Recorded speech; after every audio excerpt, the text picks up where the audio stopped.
Welcome back to the Black Girl Bare Minimum podcast. I'm Nelle, using my government name today, and following a little bit of a different format, flying solo for today's episode. If you've been following the pod for some time, then you might be hip to a little bit of the lore between me and my co-host Naja Renee, specifically that we've both been in grad school for the past couple years. Shout out to Naja though, because she has recently completed her program and will not brag on herself, so I'm going to brag on it for her. Congratulations, Naja. I still got a little ways to go, and that brings us to our conversation today. If you're a new listener, welcome. On today's episode, I will be discussing two qualitative research methods from the field of linguistics and exploring how these methodologies can be applied to more generally familiar and day-to-day context in conversations outside of academia. We will specifically be breaking down narrative inquiry and phenomenology and looking at those from an ethnographic lens. After describing these methods and providing both academic and public examples, I will try to make it a little bit more relatable to a conversation that we have had on the pod before, specifically from episode 9, where we were talking about our natural hair, and try to look at that discussion a bit from the lens of these methodologies. My goal as an engaged in public humanities scholar practitioner is to help make concepts within the walls of academia more accessible to everyday thinkers. I want to bridge those gaps and contribute to a two-way flow of knowledge from higher ed institutions to communities and vice versa, because higher ed ultimately has a lot that they can learn from public discourse and diverse communities as well, not just the other way around. So stick around and engage with me for today's episode of Applications from the Ivory Tower. Before I go into explaining narrative inquiry and phenomenology, I want to make sure that we all have a good understanding of ethnography first. Ethnography is a field of qualitative research that seeks to understand how people make meaning of their everyday lives within social, cultural, and historical contexts. Ethnographic researchers typically immerse themselves in longitudinal or long-term studies within a specific community or social group in order to observe and document their lived experiences, social practices, and their cultures firsthand. So let's say, in the scope of Black Girl Bare Minimum, if I were interested in researching how Black women assign meaning to our natural hair in relation to identity, beauty, professionalism, self-worth, all the things that come up in society when we talk about our hair, an ethnographic study could look like me recruiting participants who regularly visit Black-owned natural hair salons, or maybe even recruiting the stylists, and then spending extended time over a long period of time in those salons to observe the interactions, some of the conversations that are being had, the shows being watched, the music listened to, the gossip that occurs, but only recording things that are within ethical protocol. And I could also conduct in-depth semi-structured interviews to address my research question as well. I'm specifically mentioning hair because we've talked about that on the podcast before, and I will be referencing that episode throughout the conversation today. A couple other things to keep in mind about ethnography. Typically, the researcher will document observations while also reflecting on their reflexivity or positionality to the people that they are studying, or just think about that as the power dynamics. Also, ethnography is grounded in the belief that knowledge is socially produced, and it prioritizes rich description or detailed accounts that capture not only what the people are doing, but how they're doing it, why they're doing it that way, and why that matters to them. If you are a regular listener of the pod, I would like to encourage you to think of yourself as an ethnographic thinker. Maybe not a full-fledged researcher, but whether you know it or not, you think ethnographically. It may feel like a stretch to you, but if you think about it, ultimately, our discussions on this pod are rooted in culture and social experiences, which is the basis of ethnography. There's even a concept known as autoethnography, where people position themselves within a project as both researcher and subject. So we are all capable of engaging in autoethnographic work if you think about it that way. Before moving on, I want to point out an example of a product of ethnography that you may be familiar with or have heard of. If your curriculum in high school was anything like mine, then you may have been assigned to read Their Eyes Were Watching God by Zora Neale Hurston. And even if you didn't have to read that, you might have heard about it or heard about Hurston. Her work was ethnography. She didn't just study Black life, she lived it, she listened to it, and she put it on a platform to let it speak for itself. She was trained as an anthropologist and moved through Black Southern communities to collect stories, songs, jokes, sermons, everyday conversations, and treat them as real knowledge, which they are. In Their Eyes Were Watching God, that ethnographic sensibility shows up in how she centers African American vernacular, the dialects used, the front porch storytelling, and just the interior lives of the women themselves. Hurston was a pioneer in modern ethnography, and she documented Black culture from the inside with care, intimacy, and respect, and turned those lived experiences into literature. So let's discuss narrative inquiry. I'll primarily be pulling from applied linguist Gary Barkhusen's theory. Narrative inquiry is a methodology that prioritizes understanding human experience as stories. So using this analytical method is agreeing with the idea that people make sense of their lives and their identities and the society around them by telling, retelling, and reshaping stories. It's basically the idea that experience becomes intelligible only really through narrative. So narratives in this method are treated as much more than just reflections of experience. They are important to identity and ideological work. These stories are also co-constructed between researcher and participant, which allows for an ethical collaboration. With Barkhusen's theory, it's important to keep in mind that he introduces 3 levels of narrative. The first is the micro level. The micro level is just the raw personal stories of lived experience. Continuing with my hair example, in episode 9, we talk about our experience with people calling our hair as it's styled dreads and not locks, which can have some negative connotations. Just think about the word dreadful. It's not something that's typically thought about as positively. Our personal micronarrative would simply just be the conversation of those encounters. Level 2 in Barkhusen's theory is the meso level, which frames the story in an institutional context. We could tell this story from the perspective of professionalism and how having locks is not universally seen as professional, and the ways in which we kind of have to shape our hair or manipulate it so that it can be seen as professional when we go to work or when we're doing a podcast for a class. I don't know. The third and final level is the macro level, which deals with the overarching high-level ideologies. So we could think about the interaction with people calling our hair dreads means to us developing our identity and in relation to societal norms and how that could be potentially seen as microaggressive or just the racialized nature and the hierarchical language that can be barriers for people being prideful and secure in their identities.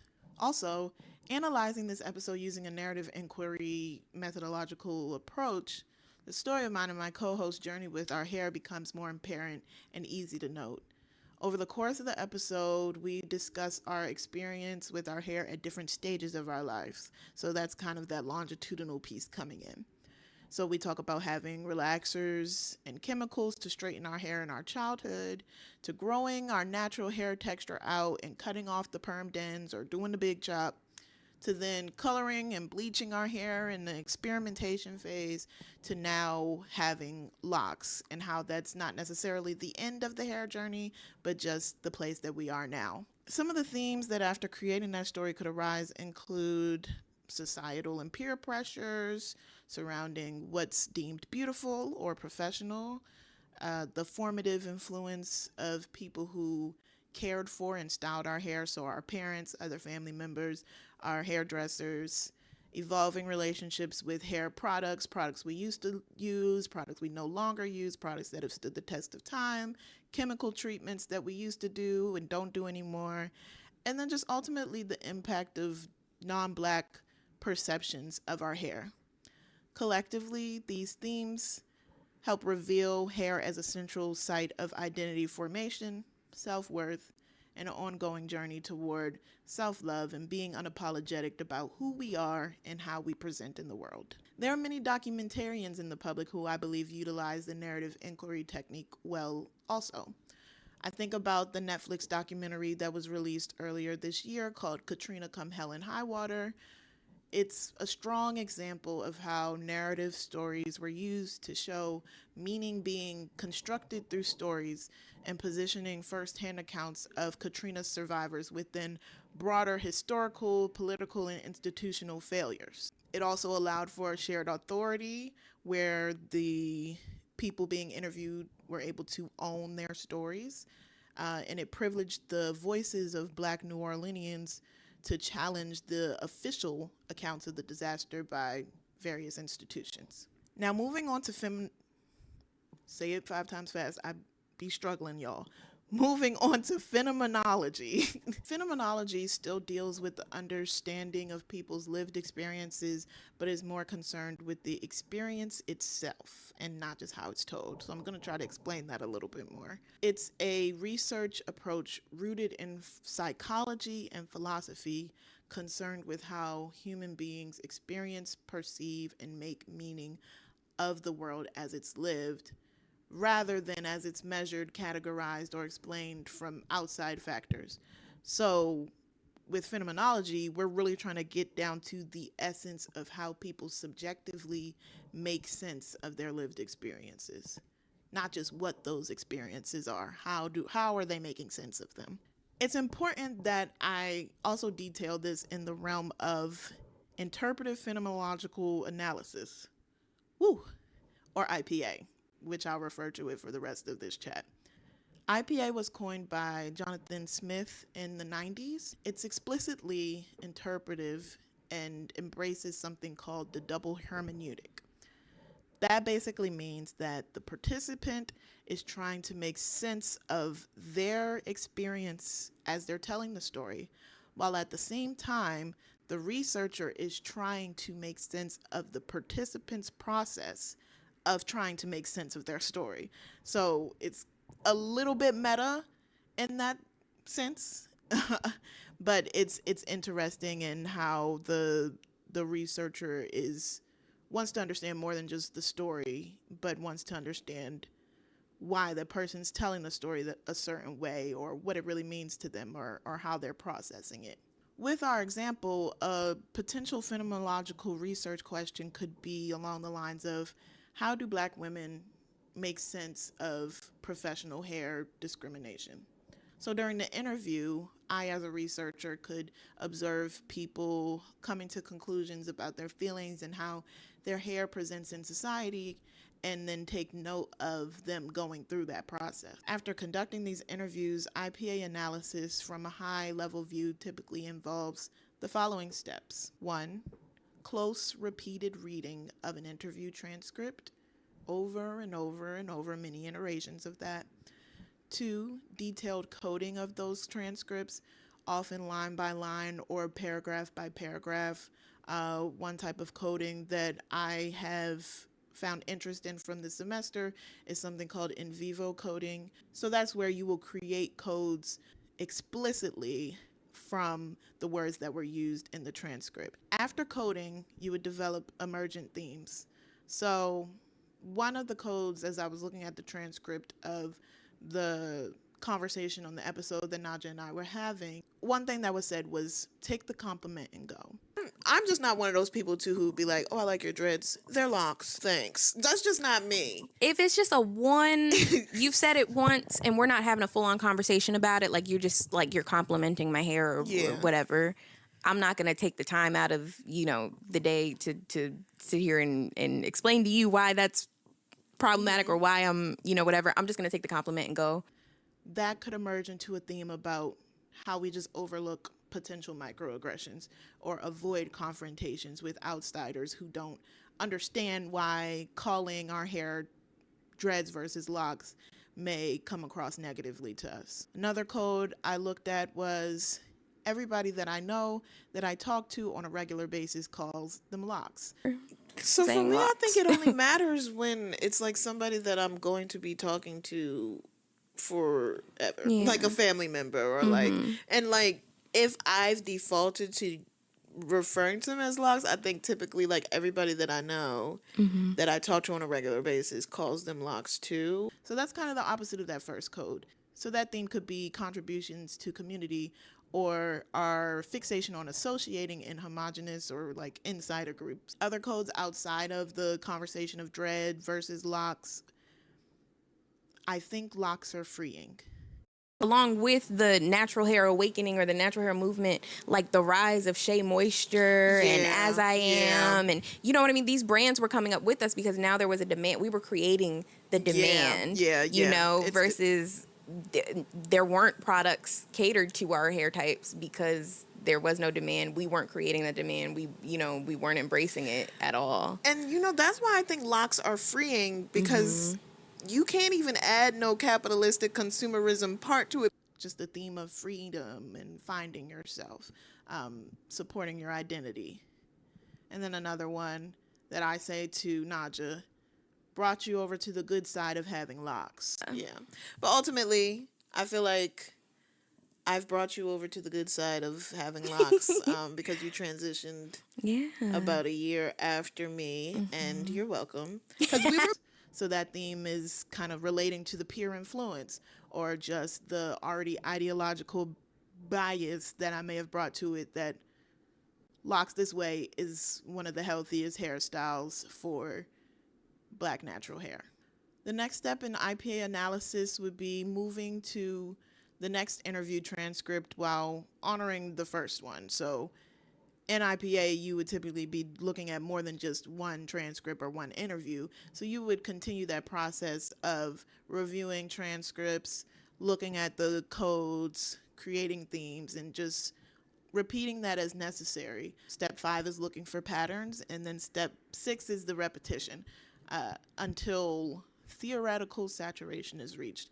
Basically until no new information is gained. Ultimately, IPA treats participants as sense makers and researchers as engaged interpreters, so it makes it a powerful method for studying how meaning is constructed at the most personal level. So, to bring this all full circle, what I hope this discussion has shown you, if anything, is that ethnography, narrative inquiry, and phenomenology are not just academic buzzwords tucked away in dissertations or journal articles. They're ways of listening and making meaning that all of us really kind of practice intuitively anyway without thinking about it. When you pause to kind of observe the patterns in your environment and notice how conversations shift depending on who's in the room, and when you reflect on how your own identity shapes the way you interpret things, you're already thinking in an ethnographic way. When you tell your story and situate it within work culture, family expectations, beauty standards, you're engaging in narrative inquiry. And when you kind of sit with how an experience felt and how you made sense of it in real time and how the meaning is evolving, that's phenomenology. These methods can show up in everyday conversations in really practical ways, and they help us listen more generously instead of jumping to conclusions about things. They can encourage us to ask better follow-up questions and recognize people's stories aren't just the basic what happened. There's not just one singular truth to things, but how that experience connects to larger systems, histories, and other beliefs. And they remind us that meaning is not fixed.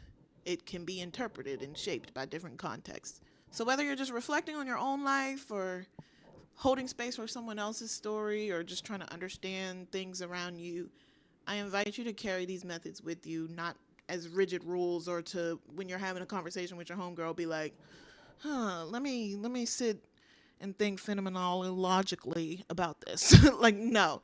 I don't expect that, but I invite you to just think about them as different lenses to put over how you think about things. The ivory tower does not own knowledge. Meaning is produced every day in our conversations, our memories, and in our communities. Thank you for listening to today's episode, and let me know in the comments if this sparked a new way of thinking for you, and if you would be interested in more applications from the Ivory Tower discussions in the future. I know it was a little bit different. We kind of typically just get up on here and just mouth off and say whatever, and so this was very structured and a lot of scholarship. As always, keep doing the bare minimum, but I think it's okay to do the bare minimum with a little bit of depth and intention and theory behind it too sometimes. I hope you enjoyed this episode. Looking forward to hearing from y'all. Until next time, Black Girl Bare Minimum out.